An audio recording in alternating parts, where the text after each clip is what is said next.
Olá, meu nome é André Porto, esse é o canal Ouse Pensar e hoje eu gostaria de te levar a aprofundar uma reflexão que nós fizemos um tempo atrás sobre pensar sobre a morte. Mas hoje eu gostaria de levar você a pensar e refletir sobre um imaginário popular. Quando você pensa em morte, a maioria, se eu perguntar para várias pessoas, eles vão me citar assim, se eu puder, desenhe algo sobre a morte. Acho que 99,99% vão desenhar um ser esquelético coberto com um manto preto e com uma foice na mão que cumpre o quê? Ele passa a sua foice sobre a vida e decepa a vida das pessoas e tal. E muitas pessoas vão ter medo dele, vão dizer que ele está associado com uma entidade específica religiosa do México, por exemplo, a Santa Muerte.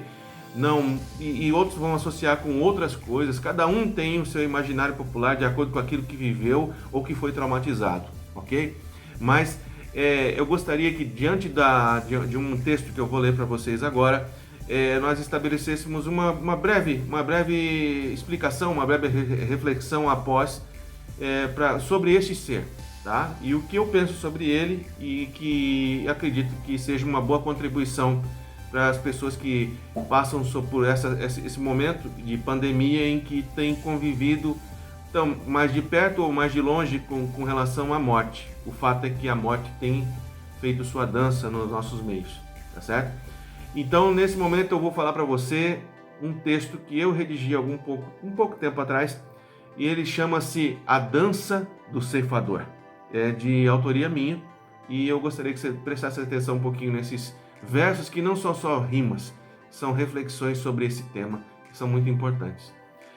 Num instante de eterno silêncio arrepiante, o ceifador sinistro se mostra agonizante. Dotado de ávida atenção às suas diretrizes, o ser sombrio seleciona os seus pobres infelizes.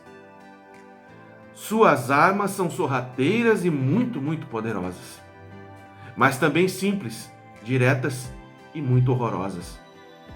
Às vezes trazendo choros, gritos e tristezas, às vezes trazendo descanso e alívio das fraquezas. Seja por meio de acidentes ou ainda por causas naturais, sua foice demonstra sempre seus poderes sobrenaturais, separando o espírito do corpo que cai sem vida, pondo fim a existências acanhadas, mas também aquela mais atrevida. Seu manto é negro como a noite mais densa e escura, feito com o tecido da mais desconcertante loucura, nunca podendo ser entendido pelos reis seres humanos, sempre ocultando seus ossos terríveis, porém soberanos. A morte demonstra não ter ética e é muito profissional, cumprindo seus deveres com dedicação incondicional, visitando os mais ricos para dar-lhes a sua sentença, libertando os mais pobres de toda dor e doença.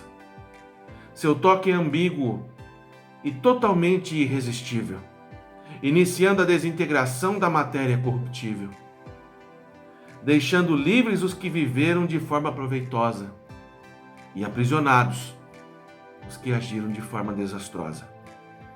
O que eu quero dizer com isso? Com esse texto que eu redigi e que traz uma reflexão em forma de rimas.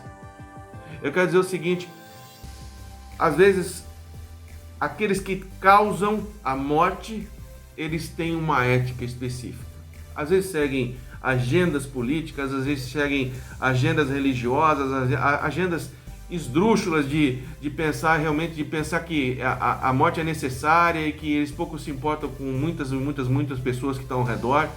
Às vezes essa agenda é psicopática, né? Um psicopata, ele simplesmente põe na cabeça que um determinado tipo de pessoa, com um determinado tipo de sexo, um determinado tipo de arrumação de cabelo, sei lá, ele põe na loucura dele. O que acontece? Ele vai lá e se torna uma expressão desse ceifador.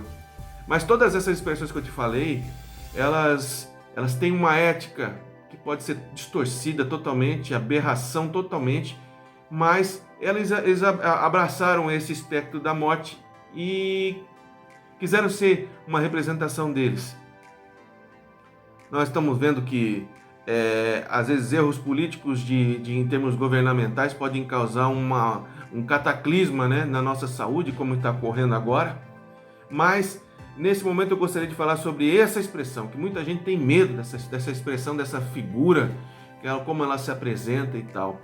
O que eu quero dizer para vocês é o seguinte: nós não devemos temer a morte em si, mas sim as causas e quem causa esse tipo de morte.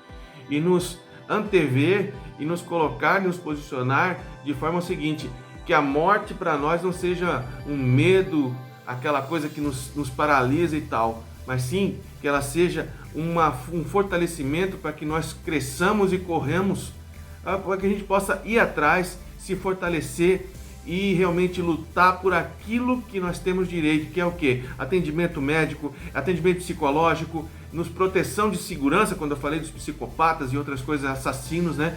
Então, que esse espectro que nós observamos e colocamos até uma roupa, né? Uma roupagem nele, que ele demonstre para nós que a morte em si, ela é uma coisa que se nós nascemos, um dia nós vamos morrer. É uma coisa natural, é um processo natural. E se esse ser chamado ceifador tiver que se apresentar de alguma forma um papel em nossas vidas, que seja algo que nós encaremos como o seguinte: é algo que nós temos que passar, é algo que será natural passar. Agora, como eu disse aqui, às vezes as coisas vão acontecer de maneira que nosso raciocínio, nossa razão não vai conseguir entender, porque às vezes essa morte, esse ceifador aparece em nossa vida por meios naturais, ou seja, um coração para de bater, acontecem outros acidentes vasculares cerebrais nas pessoas e as pessoas simplesmente morrem, né? E não fica um entendimento muito maior sobre o porquê de algo desse tipo tão drástico acontecer, como a morte. Mas o fato é o seguinte: nasceu, tem que morrer um dia, né? E às vezes as pessoas ficam falando: nossa, isso é um espectro, é uma coisa, é um espírito de morte, não sei o quê. Olha, gente, vamos usar a cabeça um pouco.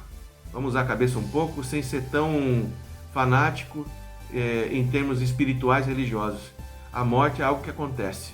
Quando a gente procura algo desse tipo e a gente está num ambiente propício a isso, é mais natural que a probabilidade aconteça na nossa mente, na nossa vida, que a nossa vida seja ceifada. Então, nos proteger, buscar segurança é a melhor coisa a se fazer. E também lutar para que isso ocorra da maneira correta, tá?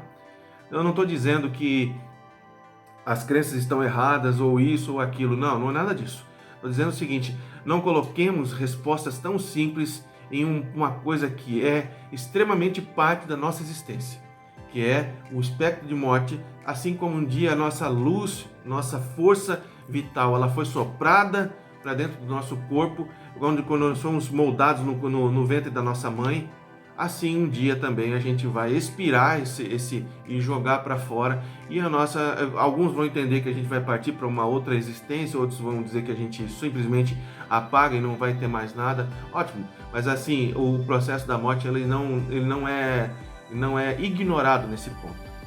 E para terminar, eu gostaria de dizer o seguinte: entenda que esse processo de morte, a gente tem ficado muito traumatizado nesse tempo de pandemia, porque aí vai falar assim: nossa, tem tanta gente sofrendo com isso. Mas uma coisa eu tiro desse processo de pandemia que eu gostaria que você entendesse também: ele é democrático.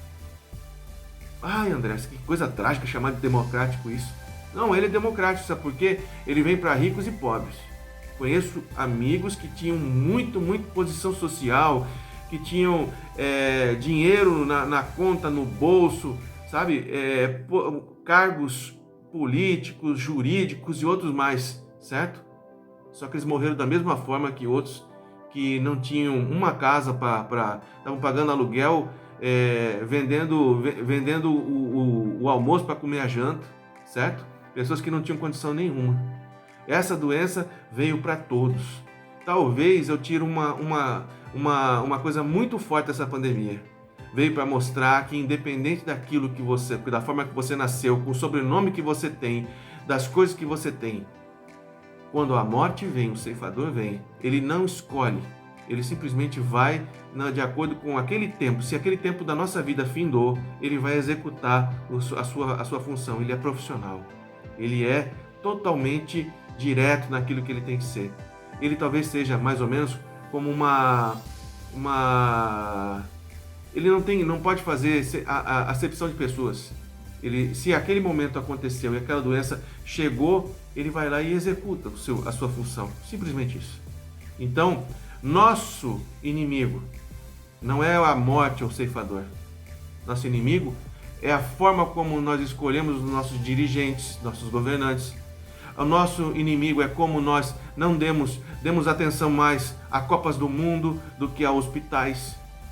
Nosso inimigo é quando nós tiramos a esperança de várias e várias pessoas que às vezes se desenvolvem esses psicopatas e outras coisas, porque as pessoas se veem tão sem esperança que falam o seguinte: eles desenvolvem alguma coisa dizendo assim, eu preciso rematar todo mundo, porque eu não tenho esperança, eu não tenho nada, e começa a botar isso adiante. Assassinos são gerados dessa forma, criminosos são gerados nesse aspecto, e o espectro da morte cada vez vem mais longe. E se você observar, quando eu citei lá Santa Muerte, ela é a santa protetora dos cartéis, dos bandidos no México, daqueles que assassinam em nome de dinheiro, em nome de cartéis, em nome de droga, em nome do crime. Então, esse ceifador ele foi abraçado por pessoas que realmente sabem o seguinte: eles entenderam que não há saída. O ceifador vai chegar um dia para eles. Então é mais, talvez a lógica desse tipo de crença seja o seguinte: é melhor que eu creia nela, que eu creia no ceifador, que eu creia na Santa Muerte, e que ela esteja mais perto de mim, que ela seja amigável. Pensar sobre ela, para mim, não é tanto problema. Para que aquele momento em que uma bala chegar, uma doença chegar para eles vão estar totalmente tranquilos. Não sei se vão estar totalmente tranquilos, mas assim, é uma forma da pessoa se colocar mais naturalmente, dentro com uma maior naturalidade diante de uma coisa que é tão drástica. Então, o que a gente pode aprender com essa turma? Não o crime deles, não o tráfico, não outras coisas, mas que certos aspectos da vida a gente tem que pensar mais sobre eles, para que a gente tenha uma existência correta, mas também um fim de existência bem mais são, tranquilo e cheio de gozo, né? Cheio de prazer, porque para saber o seguinte: embora eu não tenha feito tudo aquilo que eu queria na minha vida, eu estou indo hoje embora, o ceifador está chegando aqui, mas eu estou sabendo o seguinte: eu deixei meu legado, eu pensei sobre isso, e eu sei que a morte não é minha inimiga, tá certo? Muito obrigado pela sua audiência, você poder parar esse tempo para assistir esse vídeo. Deixe seu like aí embaixo, deixe seu dislike também se você não gostou, e se inscreva no canal, tá certo? Ajude a compartilhar também isso aí nas suas mídias sociais, para que outras pessoas possam ouvir esse tipo de pensamento. Valeu? Muito obrigado!